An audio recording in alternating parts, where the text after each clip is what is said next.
Hey guys, I've been very busy, sorry, so I haven't really done much in a while, but I reached 10,000 subs last night, awesome, so I just thought I'd jump on and do something I got a couple requests on. We're just looking at the various balloons today, and I mean, the differences and how you can take them out, I guess. This is pretty simple, but a couple people have been asking mainly about some of the special types, so I thought I may as well talk about that a bit since I haven't yet. Anyway, so our basic balloons: red balloon, blue, green, yellow, pink. As you can see, they kind of each one's a little bit faster, and they're all just basically one hit point. Like in tower defense games, generally you'll have your enemies that have hit points. In this game, the hit points are just different layers of balloons, and each balloon has another one inside it. And yeah, that's as simple as that. But above these, we get the black and white, which are the same, except they actually have immunities now. And also, when they're popped, they have two balloons inside them. Until this point, there's only one balloon inside each. The black balloons are immune to all explosive damage. This is like your bomb shooters, or like your cannon ship, middle path on Buccaneer, and also the Spectre's bomb attack, which is something a lot of people miss when it comes to DDTs. So yeah, the black balloon, immune to all explosive, pretty simple. You don't really have much trouble with these. White balloon as well, you don't have any trouble with these because they're only immune to one thing, and that's ice. And I feel like maybe at this point they'd be more of an actual threat in the game if like they're immune to all slows, not just ice. But that's how it is currently. They are just immune to ice, and ice is kind of good, but you don't use it early on, honestly, because it's a slow attacking AoE tower. It's not very precise. Like, you can't really handle the early game unless it's placed exceptionally well. So yeah, not much of a problem. The purple balloon is on the same level as the black and white. As you can see here, they're actually all in a perfect line. I didn't even realize that. Black, purple, white. The purple is much more dangerous than either of these though, because it's immune to all. So it's described as being immune to magic and fire. It's actually immune to fire, plasma, and energy. Plasma and energy are both considered magic. Fire's fire, but it falls into kind of the same category. And that doesn't mean it's immune to magic towers. Like, some people seem to be confused. Like, Ninja is a magic tower, but it can pop purple balloons easily, just one hit. And that the actual immunity itself is not to the tower type of magic, it is to the projectile class of magic. And yeah, so there isn't actually a projectile type of magic. but basically, when you're talking about magic projectile type, you are talking about plasma and energy. And that's essentially like, if I have a super monkey here, laser blast is an energy attack, so purple's immune to that. If I upgrade to plasma, then, well, plasma's a plasma attack, so they're immune to that too. The actual base super monkey, they are not immune to. This will pop them. But yeah, once you get that laser or plasma, boom. Magic monkey, the arcane falls under the energy type damage, I believe. It might upgrade to plasma at some point. I can't really remember, but it's hard to tell the difference between energy and plasma because they're very similar. And fire, of course, falls under fire, so wizard cannot hurt purples at all unless you get the bottom path, because the zombie balloons that it summons are just considered normal. So pop a few of them. These normal types here are able to pop purple, even though the base wizard cannot. So wizard's probably the worst tower to deal with purples, honestly. You can do it, but it's tricky. But yeah, the druid and the ninja, they can both pop purples, no problem. Top path, when you get to like lightning here, lightning is obviously an energy attack.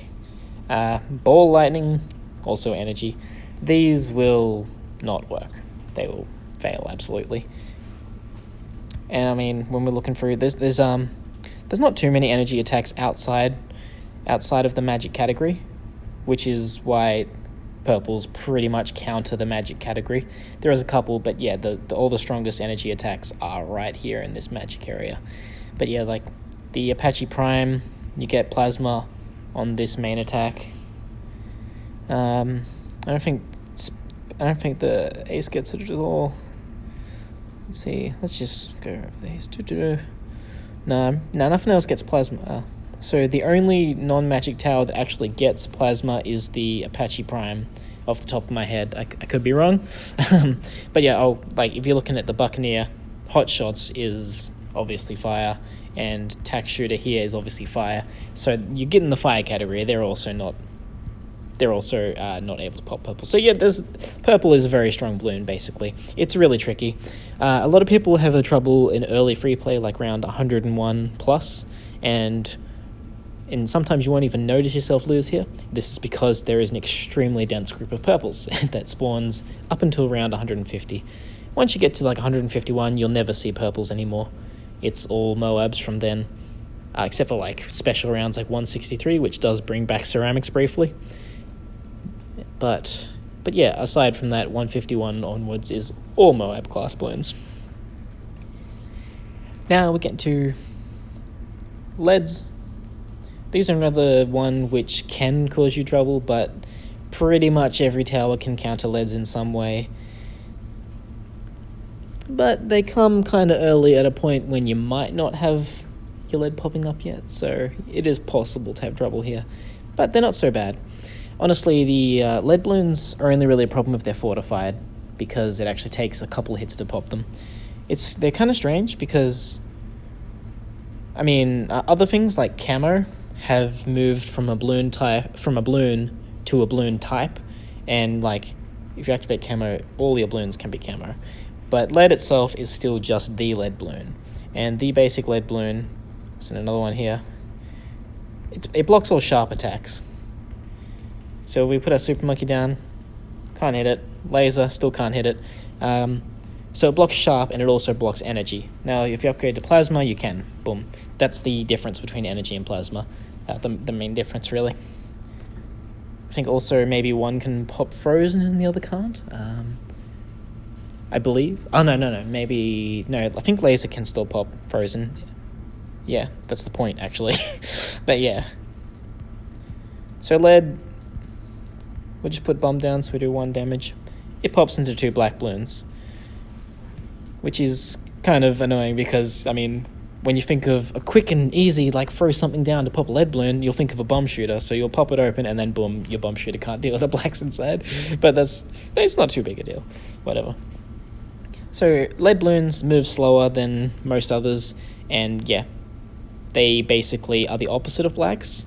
They block sharp, and they block energy, and they are mainly, you deal with them with explosive attacks. But that's not the only thing, though. You can deal with them with plasma, fire. Basically, anything hot or explosive will crack open your lead balloons, or melt open, whatever you would consider that. But that's the thing, it's only the one layer, so once you have if you have one cluster bomb, you'll pretty much hit all of those lead balloons, and once you've taken off that one lead layer, you can easily destroy the insides of all your sharp projectiles. I'm kind of under the impression that lead should be moved to a category like camo, because I feel like it would be more interesting if you could have like lead all the way from red up to ceramic, like a lead ceramic. That doesn't make much sense, does it? That sounds stupid. But mechanically, like not logically, but mechanically, that would be interesting. It would be more interesting than just having to break one layer and then all your sharp towers work. You'd actually have to have some powerful explosive towers to keep hammering away at that lead balloon. But anyway, thought for the future. Doesn't matter so much. Now that we've got to lead balloons, it's worth noting the purple balloon and the lead balloon, they are the highest tier of their particular chain, I guess. So yeah, your purple and your lead, they will both pop into black balloons, and and obviously black goes down to pink, goes down to yellow, goes down to green, goes down to blue, goes down to red. But there is nothing higher than a purple bloon or a lead bloon. They are the maximum of their tier. The other thing that is above the black and the white bloon is the zebra bloon, but it is not the highest in its tier. It's the one that goes all the way up. So the zebra bloon, easy. It has the properties of both a white bloon and a black bloon, and if you pop it open, you'll get a white bloon and a black bloon. Very simple. Nothing else to say there, really. They're not that problematic. Rainbow bloon, it has no special properties. It's literally just a bloon that holds every bloon. So you pop it open, and you get two zebras. Again, the only problem with these is that they have a lot of children. So since they split into two zebras, and then those two zebras split into a white and a black, effectively the one bloon goes into 4 bloons there, and then the whites and the blacks split into 2 pink bloons. So then you've got 8 bloons there, and yeah, that kind of gets problematic, especially when you get the regrow bloons. So get that down to here, and then they start regrowing back up again. And from one rainbow, I now have 8 rainbows. So that's the main pain with the rainbow bloons there, if they're regrow. And the ceramic bloon is the final actual bloon, and this is simply a high health bloon. As you can see, I can't crack it open with one hit. It actually takes 10 hits to break open a ceramic bloon, unless you're on round 81 or above. Well, okay, that's Benjamin. Can I... Oh, okay. I probably should have been a bit faster there, but I was talking, and I do not function well when I'm talking. Alright, so let's actually break it open this time. 2, 3, 4, 5, 6, 7, 8, 9, 10. And you get 2 rainbows, which then go into 2 zebras, which then go into a black and a white, which then go into 2 pinks. So, yeah, as you can see, you're starting to multiply and get lots and lots and lots and lots of children here. So one ceramic contains like 16 red bloons or something like that, and until you get to round 81. So what happens at round 81 is you reach this... You reach free play. So in BTD6, there is free play, and then there is free play. They're both called free play. So if you beat the game on any difficulty, like easy it's 40, medium it's 60, hard it's 80, and then some other modes it is 100. Once you beat the final round, you get an option to continue in free play. This is different from round 81 free play. So continue in free play literally just means, oh hey, you're still playing even though you beat the level. Now round 81 free play is when ramping kicks in, and what ramping is it just means every single round your bloons get faster and your Moabs get more health. Regular bloons don't get more health, only Moabs. So eventually children become quite meaningless. That's why you only get Moabs after round 151, because there'd be no point sending regular bloons to you anymore because they don't get the health increase. But as well as this ramping, there is something else that happens, and that is that ceramics get upgraded to super ceramics. And let's see if I can... So I'll upgrade it here. So we'll send 1 ceramic, upgrade these to triple dots. And as you can see, I couldn't pop it, even though the 4 dart monkeys easily popped it before. Let's add in another one. Oops. Actually, yeah, boom. I want to barely crack this open. Boom, and there you go. And it might have been hard to see because I did kind of break the end there rather quickly. But what happens at round 81 is, as well as this ceramic having much more health than normal, the children inside don't split into multiple copies anymore. The 1 ceramic only goes into 1 rainbow instead of 2. The 1 rainbow only goes into 1 zebra instead of 2. The 1 zebra only goes into 1 black bloon instead of a black and a white bloon. And that 1 black bloon only goes into 1 pink bloon instead of 2 pink bloons. And from then on, it always went down 1 at a time. Anyway, But those first couple layers where you're not getting duplication just basically means you're not getting, or maybe you're getting hundreds of balloons on screen at once instead of 1,000. It's just a bit of a lag reduction thing. It does mean though that it's harder to pop them because the ceramics, they need more damage rather than more pierce. So one dart monkey has 2 pierce, so it can easily deal with 2 red balloons.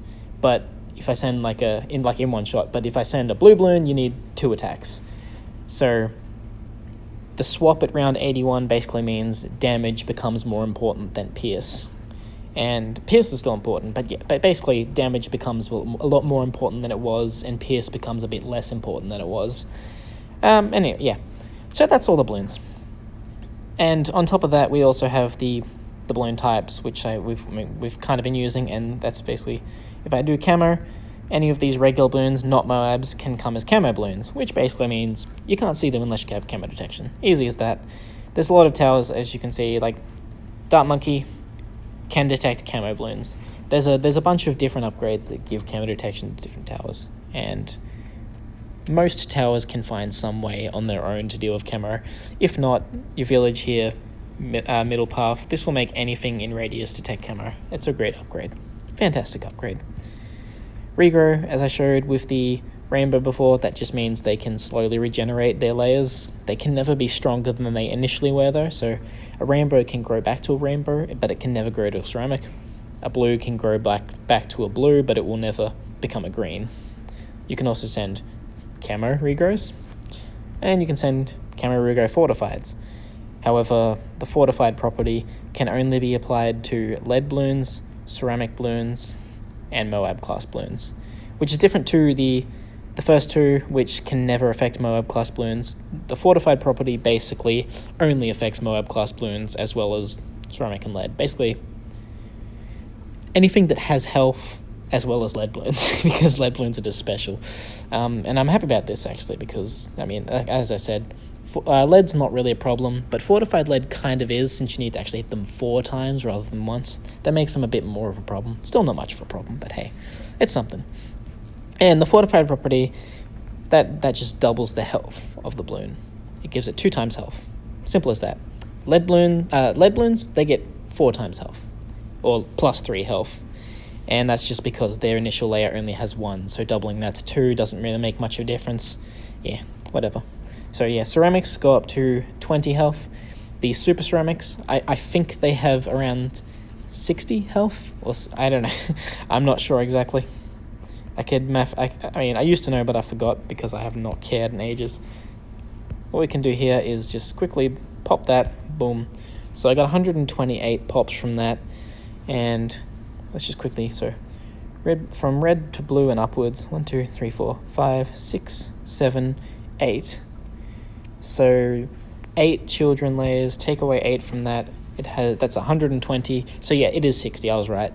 So the basic ceramic has 60, the basic super ceramic has 60 health, and the fortified super ceramic has 120 health, which is actually almost the same, or not almost the same, but very close to a Moab. It's like more than half of a Moab's health, which is, yeah, that's pretty sizable. And then, yeah, we're looking at the blimps. There's not nothing special about the blimps except for the last 2. So the Moab, the BFB, and the Zomj, they just have lots of health. And they each have 4 children. Zomj has 4 BFBs, BFB has 4 Moabs, and Moab has 4 ceramics. They're pretty simple. The health for those, Moabs have 200 health, BFBs have 700 health, and Zomjas have 4,000 health. Now, then we get to DDTs. They move really fast. These initially were implemented in Bloons Monkey City, and this is the second Bloons game they've ever been in. They actually move slower than in Bloons Monkey City. They used to move at the speed of a pink balloon, and if I sell my dumb druid, I can send these at the same time. Okay, I forgot to. Come on. There, and you'll see the pink balloon moves faster than the DDT. The DDTs move exactly 25% slower than a pink balloon in BTD6. So, 25% slower than they were. And thank God for that, because they're still a pain. And DDTs have the properties camo. They have the property black, which prevents explosive hits, and they also have the lead property, which stops sharp attacks, which means towers like the Spectre cannot pop them, because even though the Spectre can deal with Spectre does sharp damage and it's explosive damage, so it can pop leads as well as regular balloons and black balloons. It can pop all of them. It can't pop DDTs because DDTs have both these properties on the one layer, and the Spectre has the explosive property and the sharp property on separate attacks. So both these attacks can hit at the same time, but neither of them can penetrate both resistances at once.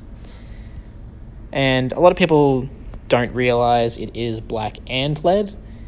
I think that there's a mistake in the actual tip that pops up and explains this blimp, because I think that it doesn't mention both of these, and it probably should be fixed to say that, because it's a bit confusing there. But hey, yeah, DDTs, fast, black, lead. Yeah, they're very troublesome because of all those. The bad, actually, on the DDTs, they have, they're also camo, yes. They have 4 ceramics inside them, just like any other Moab so far, but these are all camo ceramics as well. Anyway, the bad. So bad is different. It has 2 Zombies and 3 DDTs inside it, instead of the usual pattern of 4 of one type. And they are also immune to slows, knockbacks, and stuns. Anything that slows, knockbacks, or stuns. They have no other immunity. Even though it's purple, it's not immune to magic. But if I say, put my sniper down, cripple Moab, I'm not going to slow it at all. It just keeps plowing through. Can't put down my awesome Bloon Crush and stun it. Can't do my Glue Gunner and stun it. I can damage it, but it's not gonna be slowed at all. Simple as that. And yeah, that is all of the. Well, that's everything there is to know about balloons, from the various balloon types, the various balloons themselves, what they split into, all the super ceramics. That's all you need to know, really. There's also a really good list of all the spawns, all the rounds, that was made by Topper, one of the moderators for Ninja Kiwi, and I will link that in the description. And this is really helpful for like planning what's coming up next. I would recommend anyone getting into the game to get familiar with those rounds, and even if you're not really interested in getting that familiar with the rounds, like you don't want to memorize all that, it's a lot to remember. It's a good tool to just have around. So if you're doing something hard and you really don't want to lose the next round, like you've been working hard on the daily challenge or something, it's good to just take a peek at this. It'll tell you exactly what's coming up next. It'll tell you how much money you're going to get from the round. It's just a really helpful tool, and I like it a lot myself. Even though I work on the games, I don't have a good tool like this at work, so I use this a lot for doing my actual testing of the game and stuff, and that's really great. So anyway, thank you for letting me reach 10,000 subscribers. That's really awesome. Even though I'm back after a really long break, and even recently I haven't been too active, but been working hard on BTD6. Good stuff coming in the future at some point. Hope you guys enjoyed this, and I hope I was able to help you out, and I'll see you around.